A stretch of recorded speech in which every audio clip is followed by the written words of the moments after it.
memulai ibadah kita pagi hari ini, mari kita tunduk kepala dan kita berdoa bersama-sama. Bapa, di dalam nama Tuhan Yesus, kami bersyukur buat pagi hari ini, buat penyertaan-Mu yang selalu Engkau berikan dalam kehidupan kami. Kami bersyukur Tuhan buat kasih-Mu yang tidak pernah berhenti dalam kehidupan kami, yang selalu Engkau curahkan atas kehidupan kami. Pagi hari ini kami membawa seluruh hidup kami ke hadapan mezbah-Mu yang kudus. Kami percaya Tuhan, ketika kami membawa seluruh hidup kami di atas mezbah-Mu yang kudus, maka hadirat-Mu memenuhi kami. Damai sejahtera dan sukacita-Mu Engkau berikan atas kehidupan kami. Pagi hari ini kami mohonkan setiap kasih-Mu dan anugerah melindungi kami Tuhan. Dan hamba berdoa buat setiap umat-Mu yang belum datang di tempat ini. Engkau melindungi perjalanan mereka dan tiba tempat ini tak kurang satu apapun. Hanya menyerahkan ibadah kami pagi hari ini Tuhan, dari awal, pertengahan, ke akhirnya ke dalam tangan kuasa-Mu. Terima kasih Bapa di surga. Di dalam nama Tuhan Yesus Kristus kami berdoa dan mengucap syukur. Haleluya. Amin. Mari Bapak Ibu, pagi hari ini kembali kita membawa hati kita kepada Tuhan. Kita mau datang menyembah Dia, meninggikan Dia dalam kehidupan kita. Karena kita percaya ketika kita menyembah Dia, memuji Dia, hadirat Tuhan ada di tempat ini. Mari bawa hatimu dan ucapan syukurmu kepada Tuhan. Sebab dengan bersyukur itu akan mendatangkan setiap kebaikan atas kehidupan kita.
memuliakan Tuhan dalam hidup kita.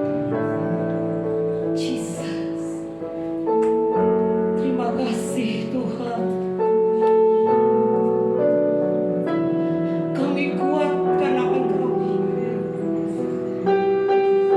Kami sanggup karena Engkau. Jesus.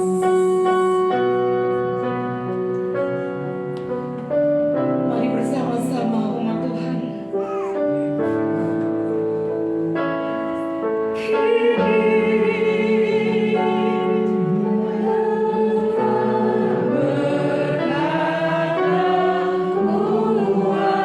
Yang miskin berkata, saya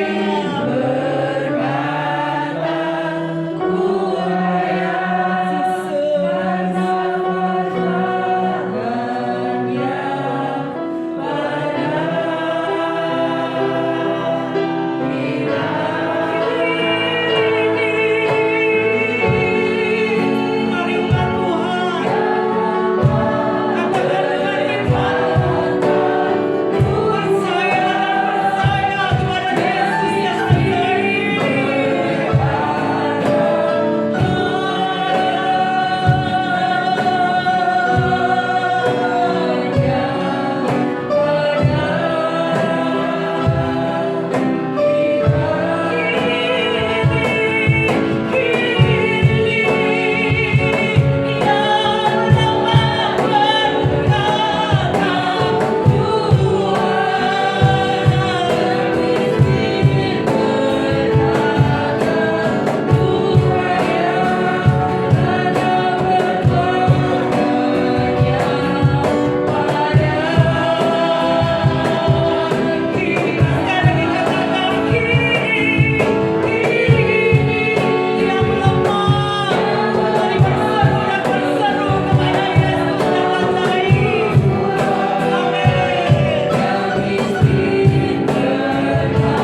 Yesus yang pagi hari ini dan selanjutnya, apapun yang terjadi dalam hidup kami, ajari kami tetap bersyukur dan bersyukur karena kasih-Mu dan pemeliharaanmu tidak pernah berhenti dalam hidup kami.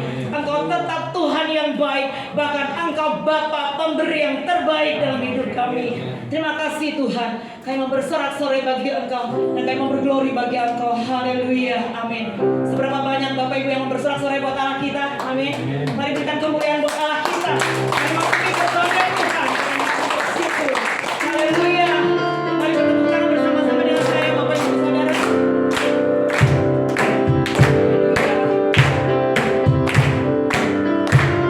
Haleluya. Memasuki gerbangnya. Masuki gerbangnya dengan hati bersyukur. Halamannya dengan pujian. Kata Tuhan ini harinya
Mari kembali kita mempersiapkan hati kita, kembali kita kepada Tuhan. Firman Tuhan mengatakan di dalam Matius 11 ayat 28 mengatakan demikian. Marilah kepadaku semua yang letih lesu dan berbeban berat. Aku akan memberikan kelegaan kepadamu. Pikulah kuk yang kupasang dan belajarlah kepadaku. Karena aku lemah lembut dan rendah hati, dan jiwamu akan mendapatkan ketenangan. Mari pagi hari ini, apapun yang kita alami, apapun yang kita hadapi, kita punya Tuhan yang hidup. Kita punya Tuhan yang ajaib. Ketika kita datang kepada Tuhan, menyembah Tuhan, mungkin kita tidak bisa berkata apa-apa. Mungkin kita tidak bisa menaikkan doa-doa dan kata-kata yang indah. Tetapi dengan kita datang menyembah Tuhan di atasnya yang kudus, Dia memikul setiap beban kita. Dia memberikan kelegaan, bahkan janjinya Dia memberikan ketenangan dalam setiap hidup kita. Mari umat Tuhan pagi hari ini, bawa hatimu, bawa hidupmu, datang dan datang kepada Tuhan. Bahkan seret hidupmu untuk kau tetap sujud di altarnya yang kudus, menyembah Dia dalam hadiratnya. Haleluya, Jesus. Mari kita menyembah Tuhan kembali dalam hadiratnya. Jesus.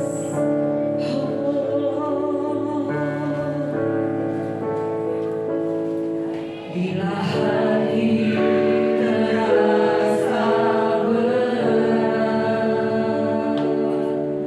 tak seorang pun mengerti bebanmu. Datang kepadamu Yesus.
kami datang di altar-Mu yang kudus, membawa seluruh hidup kami. Kami percaya Engkau memulihkan hidup kami, memulihkan karakter kami, memulihkan kedekatan kami kepada-Mu. Kami percaya Tuhan, Engkau memikul setiap beban kami, memberikan kelegaan dalam hidup kami. Terima kasih Allah yang baik, terima kasih. Ajari kami untuk selalu sujud di altar-Mu yang kudus. Terima kasih Tuhan. Terima kasih. Haleluya. Jesus. Terima kasih. Engkau yang beriman dan percaya kepadanya. Teguhkan hatimu dan terus percaya akan setiap janji Tuhan. Janji Tuhan tidak akan pernah meleset. Janji Tuhan akan selalu digenapi atas hidup kita. Asal kita melekat erat kepadanya. Asal kita berpengharapan penuh kepadanya. Terima kasih. Kami terima anugerah-Mu. Kami terima pengampunan-Mu Tuhan. Terima kasih Yesus. Sujud di altar-Nya, ku bawa hidupku, ku terima anugerah-Nya yang murniku dan bebaskanku. Ya ubah terima kasih Bapa, terima kasih. Merubah hatiku. Terima kasih Yesus.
Pagi hari ini kami membawa hidup kami di dalam tangan-Mu Tuhan.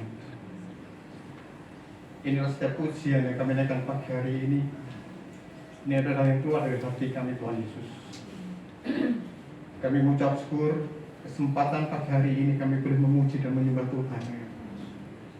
Satu kami percaya bahwa setiap pujian yang kami naikkan pagi hari ini, biarlah Tuhan berkenan akan pujian kami ini Tuhan. Biarlah menjadi hidup yang harum di hadapan-Mu Tuhan Yesus. dengan segala keterbatasan yang kami punya. Tetapi kami percaya Tuhan tidak melihat itu, tetapi Tuhan melihat kesungguhan kami. Kami bersyukur punya Allah yang senantiasa mengerti akan setiap kondisi kami. Dan Dialah Bapa surga, kami terus belajar untuk kami boleh tinggal di dalam Tuhan. Kami melekat akan Tuhan. Dan biar apapun yang kami alami hari-hari ini ke depan, satu kami percaya bahwa Allah tidak pernah meninggalkan kami. Terima kasih Bapa surga, tumbuh kembangkan iman keyakinan kami di dalam Tuhan. Terima kasih Bapak, kami ucap syukur. Tiba saatnya untuk kami mau belajar firman Tuhan. Urapi kami dan persiapkan hati kami pagi hari ini. Biarlah benih firman Tuhan pagi hari ini tidak kembali dan sia-sia, tapi jatuh dalam hati kami yang subur. Dan kami teruji menjadi orang-orang yang berkelakuan sesuai firman Tuhan. Terima kasih Bapa surga. Bersyukur segala puji hormat kemuliaan hanya bagi-Mu. Di dalam nama Tuhan Yesus Kristus kami mengucap doa. Haleluya. Sama-sama katakan. Amin. Ya, silakan duduk Bapak Ibu.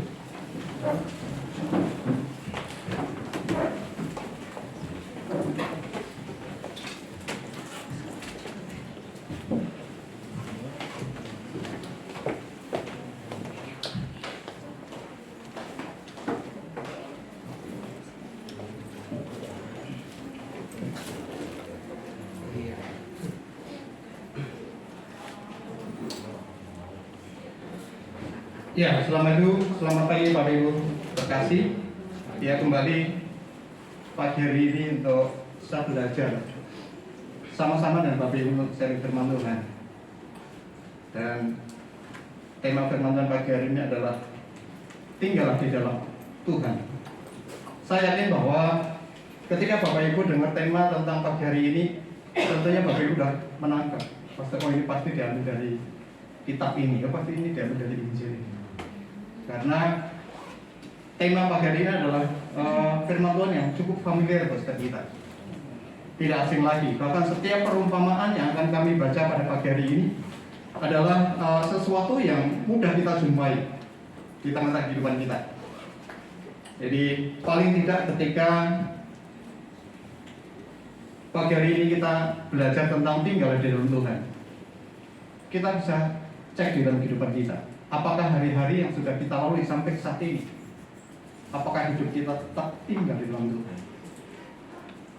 Paling tidak ketika kita cek di dalam hidup kita dan kita masih stay di dalam, tinggal dalam Tuhan dalam hidup kita, paling tidak pagi hari mengingatkan buat setiap kita. Tetapi bagi setiap kita atau Bapak Ibu bahwa oh ya, saya kurang maksimal dalam tinggal dalam Tuhan. Maka paling tidak pagi hari ini kita belajar, kita akan kembali seperti tujuan Tuhan untuk kita berbuah di dalam kehidupan kita yang penuh. Ya, kita akan buka di dalam Yohanes 15 ayat 1 sampai ke 8.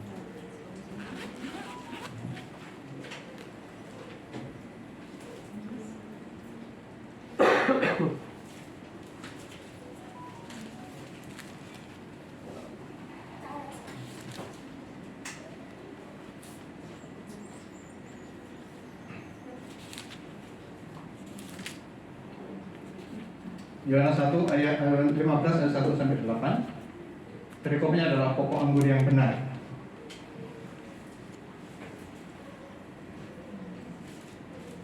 Sudah ketemu Bapak Ibu? Ya, saya akan bacakan bagi Bapak Ibu pada pagi hari ini. Pokok anggur yang benar, demikian firman Tuhan. Akulah pokok anggur yang benar dan Bapa-Kulah pengusahanya. Setiap ranting padaku yang tidak berbuah dipotongnya, dan setiap ranting yang berbuah dibersihkannya supaya ia lebih banyak berbuah. Kamu memang sudah bersih karena firman yang telah kukatakan kepadamu. Tinggallah di dalam aku dan aku di dalam kamu. Sama seperti ranting tidak dapat berbuah dari dirinya sendiri kalau ia tidak tinggal pada pokok anggur. Demikian juga kamu tidak berbuah jikalau kamu tidak tinggal di dalam aku. Akulah pokok anggur dan kamulah ranting-rantingnya. Barang siapa tinggal di dalam aku dan aku di dalam dia, ia berbuah banyak. Sebab di luar aku kamu tidak dapat berbuah apa-apa. Barang siapa tidak tinggal di dalam aku, ia dibuang keluar seperti ranting dan menjadi kering, kemudian dikumpulkan orang dan dicampakkan ke dalam api, lalu dibakar. Jikalau kamu tinggal di dalam aku, dan firman-Ku tinggal di dalam kamu, mintalah apa saja yang kamu kehendaki, dan kamu akan menerimanya. Yang terakhir, dalam hal inilah Bapa-Ku dipermuliakan, yaitu jika kamu berbuah banyak, dan dengan demikian kamu adalah murid-murid-Ku. Amin. Iya, Bapak Ibu, Injil Yohanes ini kalau kita baca, kalau kita perhatikan secara teliti bahwa sebenarnya dalam Injil Yohanes Tuhan Yesus banyak memberikan gambaran-gambaran tentang dirinya. Memberikan gambaran-gambaran tentang dirinya. Bahkan ada juga bahwa Tuhan Yesus menggambarkan hubungan relasi antara Tuhan dengan umatnya. Misalkan Tuhan Yesus menggambarkan dirinya sebagai air hidup. Di dalam Yohanes 4, 13-14. Tuhan Yesus menggambarkan dirinya, akulah Mesias. Di dalam Yohanes 4 ayat 26. Ketika itu Tuhan Yesus ketemu dengan orang Samaria, berbincang-bincang dengan orang Samaria. Orang Samaria katakan bahwa aku percaya bahwa Mesias akan datang. Tuhan Yesus katakan, akulah dia. Tuhan Yesus juga menyatakan dirinya tentang akulah roti hidup. Di dalam Yohanes 6 ayat 48. Dikatakan juga akulah gembala yang baik. Di dalam Yohanes 10 ayat yang ke-11. Tuhan juga katakan bahwa menggambarkan dirinya, akulah pintu. Dan juga Tuhan menggambarkan akulah jalan kebenaran dan hidup. Di dalam Yohanes 14 ayat 6. Bapak Ibu, gambaran yang diberikan Tuhan Yesus bisa menunjukkan pada pribadinya. Seperti akulah air hidup, roti hidup, Mesias, jalan, dan pintu. Itu adalah menggambarkan kepada pribadinya. Tetapi gambaran-gambaran juga menunjukkan relasi antara Allah dengan umatnya, yaitu seperti gembala dan domba. Kita tahu bahwa gembala dan domba menunjukkan suatu relasi yang baik, punya hubungan yang spesial di dalam gembala dan domba.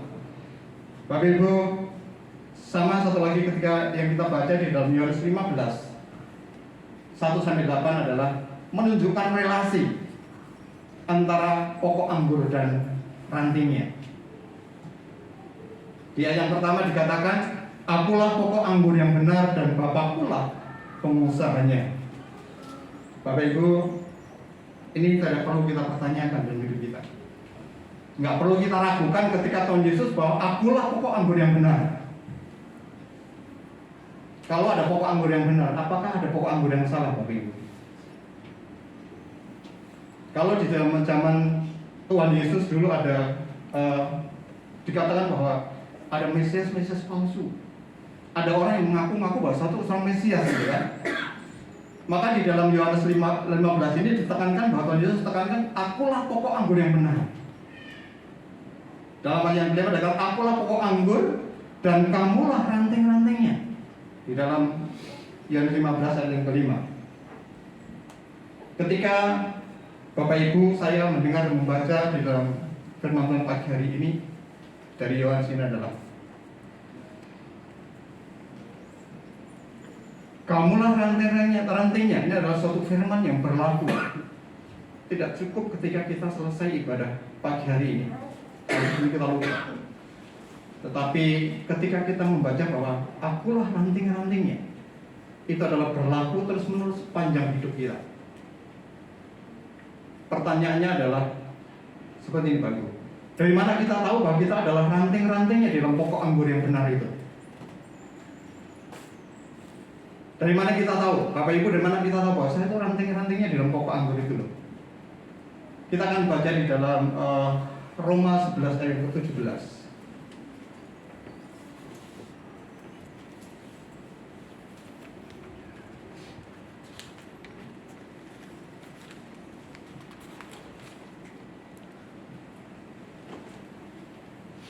Roma 11 ayat 17.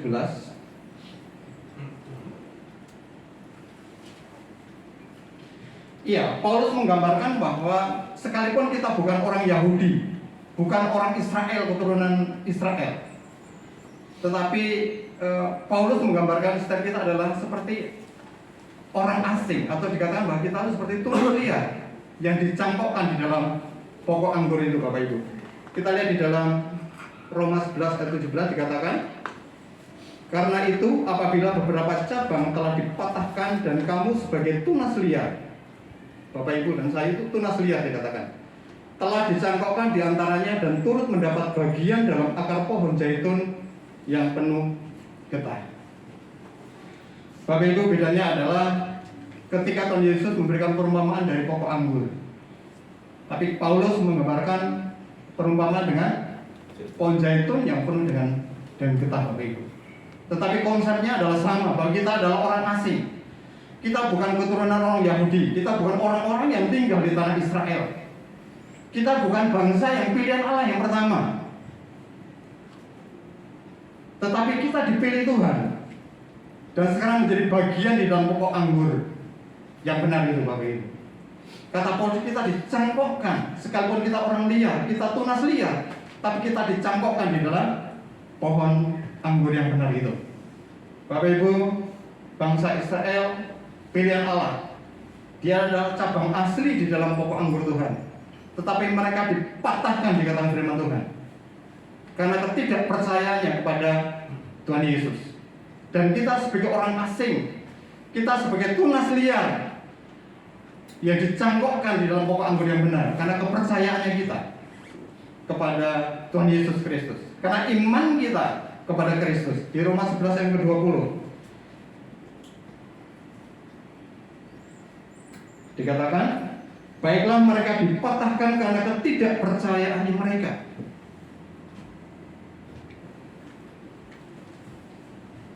Oleh karena itu, setiap orang yang telah menerima, yang telah percaya bahwa Kristus adalah sebagai juru selamat kita satu-satunya, otomatis kita menjadi ranting atau cabang di dalam pokok anggur. Di dalam saya membaca firman Tuhan pada pagi hari ini, ada suatu pertanyaan lagi yang ada dalam hidup saya. Lalu apa yang terjadi dengan ranting atau cabang di dalam pokok anggur itu? Di dalam ayat yang kedua menjelaskan dengan sangat sederhana.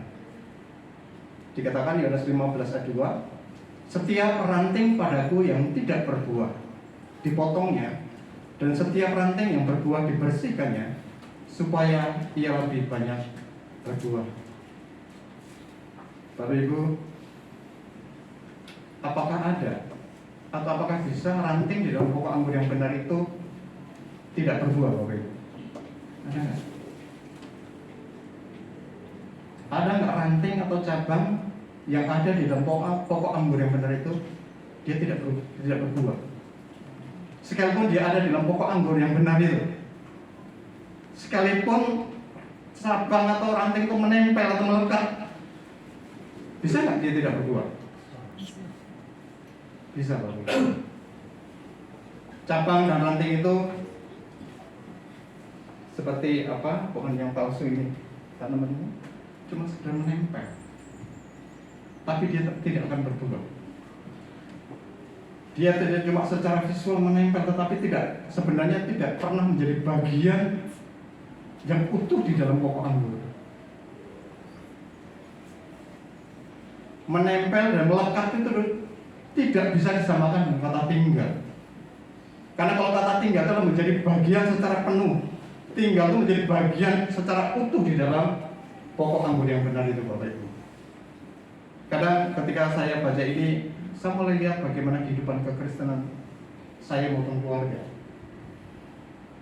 Apakah kehidupan kekristenan yang saya dan keluarga alami hari ini, apakah cuma sekedar bahwa saya cuma dikenal bahwa saya orang yang sibuk di tengah gereja ini. Saya cuma dikenal bahwa wah, keluarga saya sudah aktif di suatu pelayanan. Saya sudah melayani cukup panjang, cukup lama.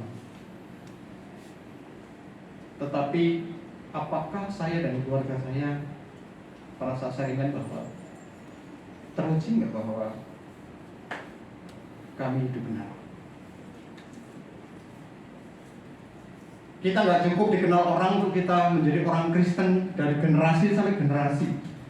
Kita tidak cukup dikenal orang, kita cuma sekedar aktif di suatu gereja, tetapi kita tidak teruji untuk kita orang mengenal bahwa kita itu hidup benar. Itu menjadi tanda tanya besar bagi setiap kita, Bapak Ibu. Bapak Ibu, di dalam perumpamaan pokok anggur ini ada penafsir menyamakan dengan perumpamaan tentang seorang penabur. Bapak Ibu pasti tahu tentang seorang penabur yang menaburkan benih. Benih itu jatuh di dalam jalan, sebagian jatuh di dalam berbatuan, sebagian jatuh di dalam semak berduri, dan sebagian jatuh di dalam tanah yang subur. Di dalam Lukas 8 ayat 6 sampai 8. Hasilnya Bapak Ibu pasti tahu. Yang jatuh di dalam jalan dilindas oleh kendaraan dan dimakan oleh burung. Benih yang jatuh di dalam berbatuan tumbuh tapi tidak kuat. Benih yang jatuh di dalam semak berduri terhimpit dengan masalah kehidupan, akhirnya mati. Tetapi yang jatuh di dalam tanah yang subur, kita tahu semuanya bahwa berbuah berlipat kali ganda. Bapak Ibu, sebuah konsekuensi kalau sebuah ranting atau cabang yang tidak berbuah, dikatakan dalam Yohanes 15 ayat 6, ranting yang tidak berbuah dibuang keluar dan menjadi kering, kemudian dikumpulkan orang dan dicampakkan ke dalam api lalu dibakar. Bapak Ibu, konsekuensinya sangat berat. Sesuatu yang mengerikan, enggak sekedar kita kehidupan selama kita ada di bumi ini, tapi sampai ke dalam kekekalan. Hal yang sama disampaikan oleh Paulus di dalam hal menyampaikan tentang pokok zaitun. Bahkan Paulus lebih tegas lagi mengatakan seperti ini, Bapak Ibu. Roma 11 ayat 21.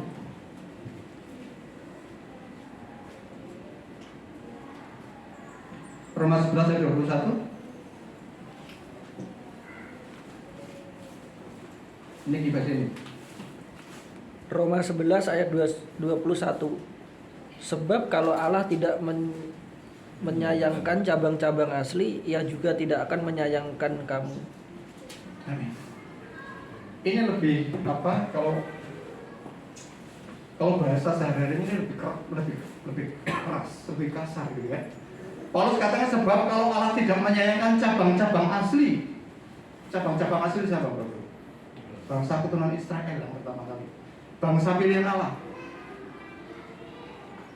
Sebab kalau Allah tidak menyayangkan cabang-cabang asli, Ia juga tidak akan menyayangkan kamu. Kamu siapa?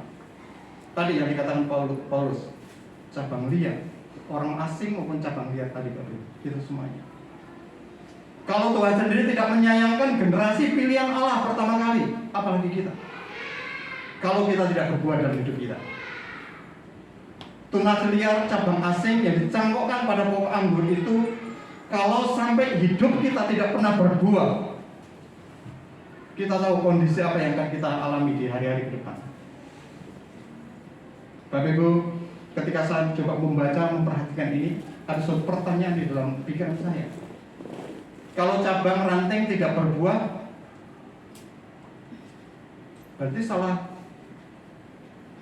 pokok anggurnya dong. Mungkin dia tidak memberikan nutrisi atau air yang cukup bagi ranting dan cabang itu, gitu kan? Cabang dan ranting itu tidak terpenuhi dengan nutrisi yang ada. Sama dengan benih yang ditaburkan di dalam semak berduri maupun ditabur dalam berbatu maupun di dalam pinggir jalan, gitu kan? Salah penaburnya dong. Kenapa nggak ditaburkan di dalam tanah yang subur, gitu kan? Biar berbuah, gitu kan? Itulah pikiran logika manusia selama ini. Tetapi Bapak Ibu, bahwa cabang atau ranting itu tidak bisa memilih. Sekalipun kita ditaburkan dimanapun, kita tidak bisa memilih. Kalau kita bisa memilih, sama dong, saya sebagai benih saya ditaburkan di tanah yang subur, gitu kan?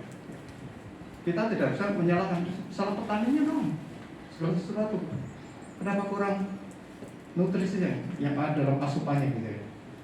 Bapak Ibu, kita menyadari bahwa cabang dan ranting dan benih tidak bisa memilih. Tetapi manusia, setiap kita memiliki kehendak bebas untuk kita memilih. Kita memiliki kehendak bebas untuk memilih. Jadi kalau kita ingat ketika Adam dan Hawa, manusia pertama kali yang diciptakan di Taman Eden, Tuhan katakan silakan nikmati semua yang ada di dalam taman ini kecuali satu. Betul? Ketika Adam dan Hawa ketika mau jatuh dalam dosa, itu pilihan manusia. Artinya bahwa Adam dan Hawa itu diberi kebebasan untuk memilih suatu kehendak bebas. Tuhan Yesus di dalam Injil yang kita baca, Tuhan Yesus sangat menekankan kata tinggallah di dalam Aku. Ini adalah menjadi suatu kunci bahwa ketika Tuhan Yesus tekankan tinggallah di dalam Aku. Kalau kita baca dari ayat 8 ayat ini adalah ayat yang cukup pendek tetapi berulang-ulang dikatakan di dalam ayat ini adalah tinggallah di dalam Aku atau tidak tinggal, itu ada 6 kali diulang-ulang. Berarti bahwa setiap kata-kata di dalam firman Tuhan atau kalimat yang diulang-ulang, seperti berapa bulan yang lalu ketika saya sharing bersama-sama dengan Bapak Ibu bahwa waktu itu ada bicara tentang perhatikanlah keadaanmu Bapak salah. Jadi ada dari ulangan, itu diulang-ulang. Jadi setiap Bapak Ibu membaca di dalam Injil pasti akan menemukan kata-kata yang diulang-ulang. Sama seperti yang di Yohanes 15:1-8 ini, ada 6 kali diulang-ulang. Dalam arti kata bahwa ini suatu kata-kata yang sangat penting. Harusnya mata kita tertuju akan setiap kata-kata yang diulang-ulang itu, Bapak Ibu. Tinggallah di dalam Aku, sama seperti ranting tidak dapat berbuah dari dirinya sendiri, demikian juga kamu tidak berbuah jika tidak tinggal di dalam Aku. Disebutkan di dalam Yohanes 15 ayat 4. Bapak Ibu, siapapun dari kita, yakin bahwa kita tak sanggup menghadapi kehidupan kita ke depan. Sekalipun kita orang yang hebat secara pendidikan, secara ekonomi, secara apapun, kita tak sanggup menghadapi ke depan selain kita tinggal dalam Tuhan. Bapak Ibu, kenapa kata tinggal itu menjadi kunci penting? Kata tinggal di dalam Yohanes 15 adalah sebuah kata tinggal, itu adalah suatu kata aktif. Kata tinggal menunjukkan suatu usaha atau kemampuan untuk kita tinggal. Dan bukan seperti kata tinggal, bukan seperti kata pasif, ya sudahlah, saya jalan begini saja. Bukan seperti itu jadi kata Tuhan. Tetapi maksud Tuhan kata bahwa manusia itu memiliki suatu kemampuan, manusia itu memiliki suatu kehendak, manusia mempunyai kemampuan untuk tinggal di dalam Tuhan. Suatu kata aktif untuk kita menghampiri Bapak Ibu. Kita bisa pilih Bapak Ibu di dalam kehidupan kita. Apakah kita mau tinggal atau tidak tinggal di dalam Tuhan? Jangan bilang soal ini, Pak, saya kan gak punya kemampuan, saya gak bisa tinggal dalam Tuhan. Kenapa? Saya gak punya kemampuan. Tetapi Bapak Ibu, setiap kita itu memiliki satu kemampuan untuk kita tinggal dalam Tuhan. Kenapa Bapak Ibu? Karena salib Kristus yang menjembatani kita, menyelesaikan relasi Allah dengan manusia, sehingga manusia dapat berkomunikasi dengan Tuhan. Manusia kembali bisa bersekutu dengan Tuhan. Karya salib itu yang memulihkan hubungan manusia dengan Tuhan, Bapak Ibu. Jadi belajar pagi hari ini, perbaiki hubungan kita dengan Tuhan, karena salib Tuhan yang memulihkan kita. Kita tidak cukup hari Minggu ketika seperti ini, Bapak Ibu, kita berkomunikasi dengan Tuhan. Tidak cukup ketika kita pada momen tertentu, oh ya kita mau makan, karena tradisi kita harus berdoa. Atau kita berdoa ketika kita ada masalah, ketika kita di dalam tekanan, kita baru datang mencari Tuhan. Tidak cukup, Bapak Ibu. Tetapi apakah hari-hari ini yang kita lalui, setiap saat, setiap langkah, kalau ada istilah katakan bahwa ada yang di status doa adalah nafas kehidupan, itu keren banget gitu kan. Nafas itu nggak mungkin berhenti sedetik pun gitu kan. itu diibaratkan bahwa kita tuh tidak ada putusnya kepada Tuhan. Saya ada dulu ada seperti anak rohani. Dia gereja di Jakarta. Tetapi ketika anak ini datang ke rumah, sebelum dia turun dari motor, dia tuh berdoa dulu. Itu motor masih baru dimatiin, dia berdoa dulu. Setelah doa baru masuk. Permisi om, tante selamat pagi. Sama ketika dia mau berangkat, ketika naik motor, sebelum itu gas motornya, dia tuh udah doa dulu. Dibangun sedemikian rupa disiplinnya di dalam hubungan dengan Tuhan. Bagi Ibu tinggal di dalam Tuhan itu menjadi sesuatu yang penting. Jelas sekali dikatakan barang siapa tinggal di dalam aku, ia berbuah banyak. Di dalam hal ini Bapakku dimuliakan, yaitu jika kamu berbuah banyak dan dengan demikian kamu adalah murid-muridku. Yaitu di dalam Yohanes 15 ayat 5 dan 8 tadi. Indah sekali ketika Tuhan Yesus mengakhiri di dalam firman Tuhan di dalam Yohanes ini, kamu adalah murid-muridku. Mengembalikan fokus perumpamaan yang Tuhan nyatakan di dalam pokok Anggur. Kembali bahwa kamu adalah murid-muridku. Jadi kamu adalah murid-muridku ketika kamu tuh berbuah. Ketika kamu berbuah, otomatis bahwa Bapakku dimuliakan. Sederhananya adalah tinggal itu sama dengan berbuah. Berbuah itu sama dengan Bapa kita dipermuliakan. Bapak Ibu, ketika firman Tuhan pagi hari ini, pertanyaannya adalah apakah kita mau tinggal di dalam Tuhan? Ini adalah menjadi pilihan di dalam hidup setiap kita. Apakah kita mau tinggal di dalam Tuhan? Yang kedua adalah setelah kita berbuah, setelah kita tinggal, setelah kita berbuah, apakah kita mau atau kita bersedia untuk dibersihkan oleh Tuhan setiap waktu, setiap saat, supaya kita berbuah banyak. Bapak Ibu, ini adalah proses yang kadang tidak mudah, proses yang sangat sulit dan tidak menyenangkan ketika Tuhan bersihkan di dalam kehidupan kita. Kenapa? Yang dibersihkan adalah sesuatu yang mencakup tentang keinginan duniawi, hawa nafsu, kedagingan, dosa, semua yang berlawan dengan Tuhan, itu yang dibersihkan oleh Allah. Seperti tadi saya katakan bahwa ini adalah sesuatu yang tidak mudah, tetapi tidak ada pilihan lain. Ketika kita mau tinggal di dalam Tuhan, pilihan cuma satu: kita siap untuk kita dibersihkan oleh Tuhan. Kenapa Bapak Ibu? Karena endingnya nanti bahwa melalui hidup kita, buah yang banyak itu akan kita hasilkan oleh kehidupan kita.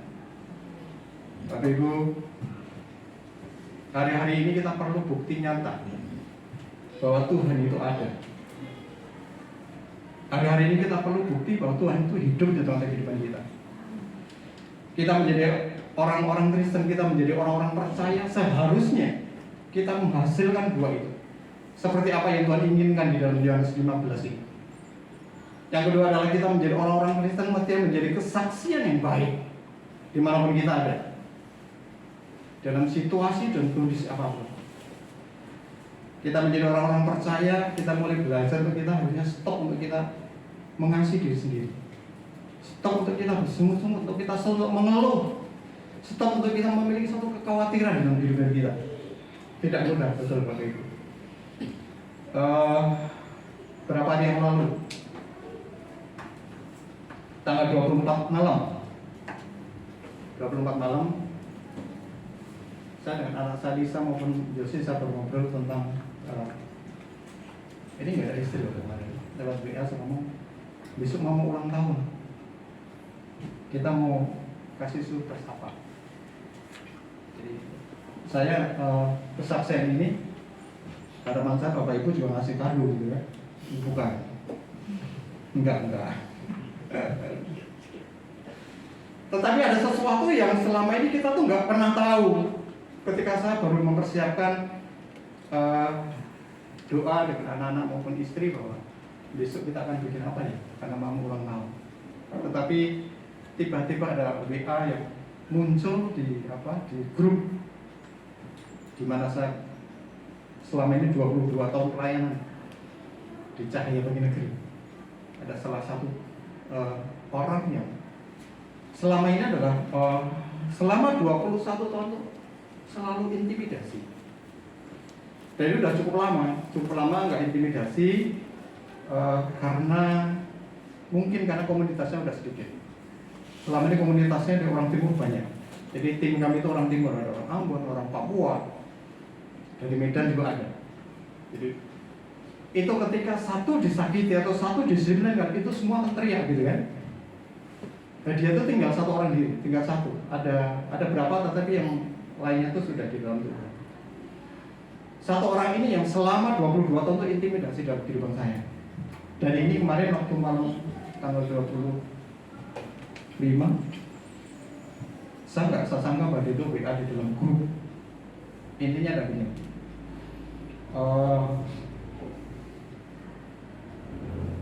Kalau kamu nggak berani untuk ngadep ke saya, kamu nggak berani untuk temuin saya akan temuin kamu. Kamu maunya apa? Itu sesuatu yang sesuatu yang ancaman gitu ya. Tetapi waktu saya baca WA itu, istri saya ada di tempat tidur. Ada apa sih? Enggak. Ini ada WA dari kantor. Saya nggak mau bahwa merusak suasana yang selama ini kita bangun di rumah tangga saya. Jadi saya lapor seperti aktivitas biasa. Pagi jam 4:30 kita doa, terus berangkat pagi. Saya jujur berangkat akan lebih pagi pada saat itu. Dan pada saat itu orang yang mengancam saya adalah pas masuk jam 3 sore. Saya berangkat pagi, jam 2, jam 3 kita biasa ambil apel. Saya berikan pengarahan untuk tim dan bersyukurnya bahwa saya belajar untuk saya bisa menang diri. Saya belajar untuk saya benar-benar bagaimana untuk saya meletakkan diri untuk saya bisa tetap sabar, tetap untuk kita rendah hati, untuk tetap kita mengampuni. Jam 3 sore selesai apel, saya nggak datang ke yang orang itu, dan dia datang ke kantor, ke ruangan. Jadi dia marah-marah di ruang saya. Saya cuma sekedar saya dengerin sampai satu titik sudah selesai. Setelah selesai kami bilang sudah cukup. Cuma saya bilang, Bapak kenal saya berapa lama? 22 tahun perjalanan hidup saya di tempat ini. Bukankah kita sama-sama untuk kita mau jadi sesuatu yang berharga bagi tim kita. Sehingga tidak Bapak lupa orang yang pada waktu WA sudah mengancam yang sangat keras, tetapi pada saat itu dia duduk bersama dengan saya. Kita bisa mendoakan, kita bisa saling memaafkan. Saya katakan bahwa sama-sama. Mari kita sama-sama belajar bab itu. Bapak Ibu mengundang saya dan keluarga, mungkin keluarga bagus mulus-mulus. Banyak tantangan yang kami alami. Tapi pentingnya ketika firman Tuhan pagi hari ini kita sama-sama belajar. Pentingnya untuk kita tinggal di dalam Tuhan. Bapak sekalian, saya kira dengan 3 kalimat di dalam seri firman Tuhan pagi hari ini.